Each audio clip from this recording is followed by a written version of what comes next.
soomaali waan salaamaya meel kastoo dunida joogtaanba runtu waa dawo way qaraadhahay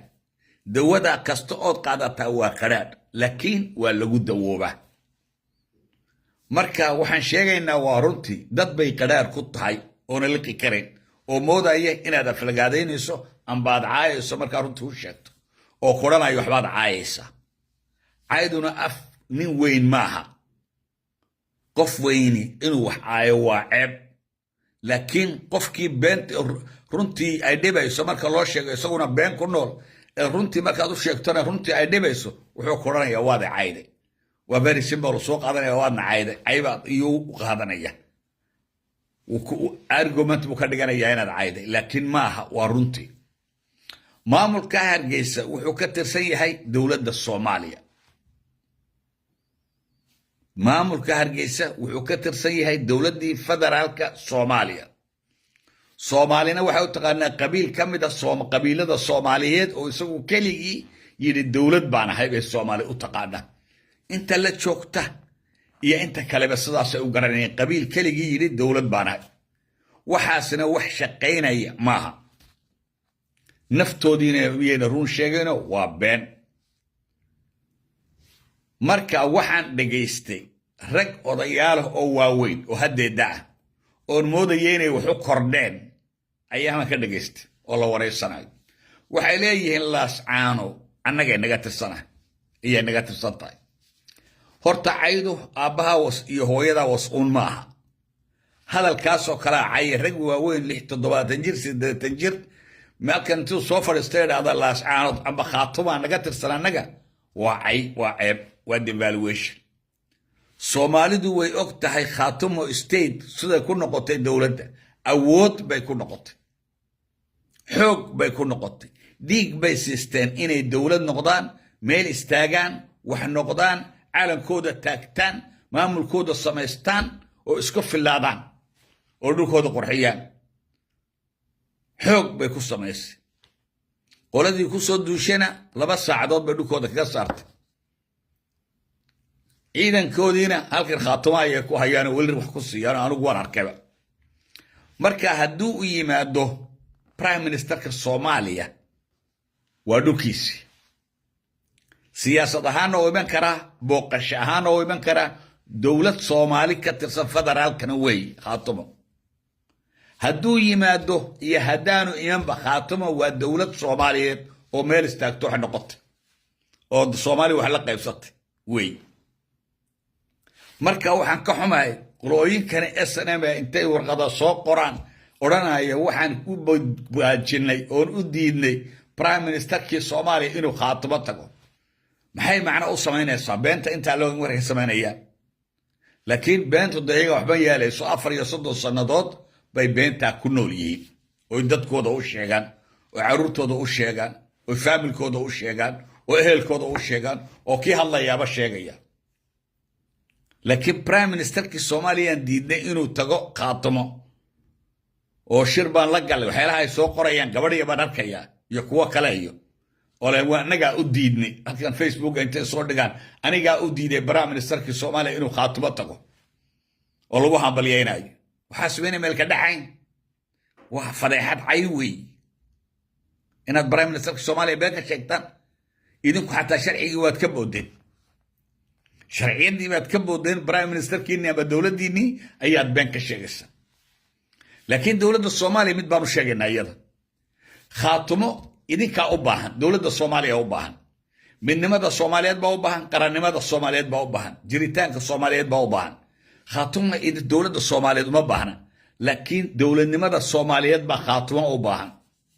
oo khaatumo waxa ku xidhan midnimadii Soomaaliyeed iyo qarannimadii Soomaaliyeed iyo jiritaanka Soomaaliyeed ayaa ku xidhan khaatumo iyada gacanta ku haysa marka khaatumo Soomaali baa u baahan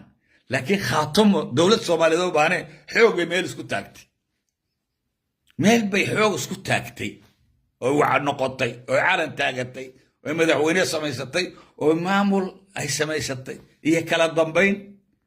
iyo haybad iyo karaamad adarkaysan wax u wadaan uma baahna dawladda Soomaaliyeed iyadu laakiin Soomaali baa u baahano madaxweynaha ana waanu sheegaynaa prime minister kana waanu sheegaynaa kuwa maamulka dowladda madaxda ana waanu sheegaynaa on leenahay khaatimo idinkaa u baahan inaad timaadaan iyo inaad soo dhawaysataan iyo inaad dhaqaale gelisaanba dowladda Soomaaliyeed baa iyaa u baahan oo awood ku yeelanaysa inay khaatimo soo dhawaystaan idinkaa ayaa u baahan waxa kale oo rumaysanahay markaan arkay waxa halka lagu qorayo SNM qorayaan waxaan isiri SNM iyada ayaa ka xun amba ka fog shabaab baan isiri waayo iyagu waxay la dagaalamayaan qarannimadii Soomaaliyeed SNM iyo la dagaalamaya qarannimadii Soomaaliyeed iyo jiritaankii Soomaaliyeed iyo calankii Soomaaliyeed bay la dagaalamayaan iyagoo mishaar ka qaadanayo xamar jooga waxay dagaal ku hayaan waa Soomaalinimadii magacii Soomaaliyeed calankii Soomaaliyeed jiritaankii Soomaaliyeed shacib iyo dadweynaha magacii Soomaaliyeed bay dagaal ku hayaan laakiin shabaab magaca Soomaaliyeed kuma hayaan dagaal xukun bay doonayaan inay wax xukumaan bay doonayaan iyagu dowladda la dagaalamayaan kuwana SNM waxay la dagaalamaysaa Soomaalinimadii jiritaankii Soomaaliyeed oo inay burburiyaan bay rabaan oo geed walba way isku soo gabanayaan si ay qarankaas Soomaaliyeed u dumin lahaayeen marka anigu waxaan rumaysanahay inay SNM ka xun tahay oo ka fog tahay shabaab oo la heshiiyo amba wax lagu darsado iyadaa ka xun shabaab way shabaab Soomaalinimadii oo goliyeen marka Soomaali bay ku hadlayaan anagoo Soomaali bay leeyihiin kana waaba diidaya magacii wuxuu ku leeyahay anagoo Somaliland dar ah ayuu leeyahay waa qabiil Somaliland dar anagoo u leeyahay marka aniga saasay leeyahay muuqataaba ta kale waxa dheer SNMtu kuwan xamar joogay dowladda kamid ah iyagoo magacii dowladda isticmaalaya ayay haddana xumeynayaan qarannimadii Soomaaliyeed oo waxay dagaal kula jiraan Khaatimo State oo ka lacagtii buu diidaya oo soo mareysay ee doonarisku soo siinayeen Soomaali qaybtii ay Khaatimo lahayd buu diidaya wakiil lacagtahay waaniki Soomaali dagaalka ku hayay qaranka Soomaaliyeed la dagaalamaya dhaqaalihiina soo maraya marka uu diidaya Khaatimo wuxoodii waa uu diidaya waxa kale oo dhageysto daawado akhriyada ka akhriye ka beeraha oo intaas oo bilyan oo lacag la siiyo Soomaali qoladan FAO ay bixisay uu diiday Khaatimo lacagta inuu siiyo investmentkii ay dowladdu soo ogolaatay haddana Khaatimo way taagan tahay waayo kuwaas Soomaalinimada dagaal ku yihiin qarannimada Soomaaliyeed bay dagaal ku yihiin oo arkaysan aniga saas ay la muuqata in iyagu ka xun yihiin shabaabkana la dagaalamayo oo la yajuus ba in iyaga la wada hadal la galo waa in marka hore Soomaalinimada aqoonsadaan soo hadal la gashaan waa in Soomaalinimada aqoonsadaan marka maamulkani meesha Hargeysa waxay ka tirsan tahay maamulka Soomaaliyeed dowladda Soomaaliyeed laakiin iyaga waa gobol kamid ah Soomaali oo na gaadhin hatta in la yiraahdo waa dowlad ka tirsan federaalka Soomaaliyeed laakiin Khaatimo oo dowlad ka tirsan federaalka Soomaaliyeed iyadoo soo gobol ka tirsan federaalka Soomaaliyeed way oo wax aqoonsaday ma jiro dowlad dibadna ma aqoonsan dowlad guduhuna ma aqoonsan iyaga is aqoonsaday waa qabiil laba qabiil oo kale oo tabcaan oo rag fadhiyana way ku haystaan galbeedka oo ciisiya Samaroon oo Itaal lahayn oo isku laayay house nigger say u noqon lahaayeen iyo isku dilaanba iyaga ugu shaqeyn lahaayeen waxa la yiraahdaa house nigger adoon ugu haan lahaayeen bay isku dilaanba in iyaga maamulka u shaqeeyaan bay mararka qaarkood isku laayaanba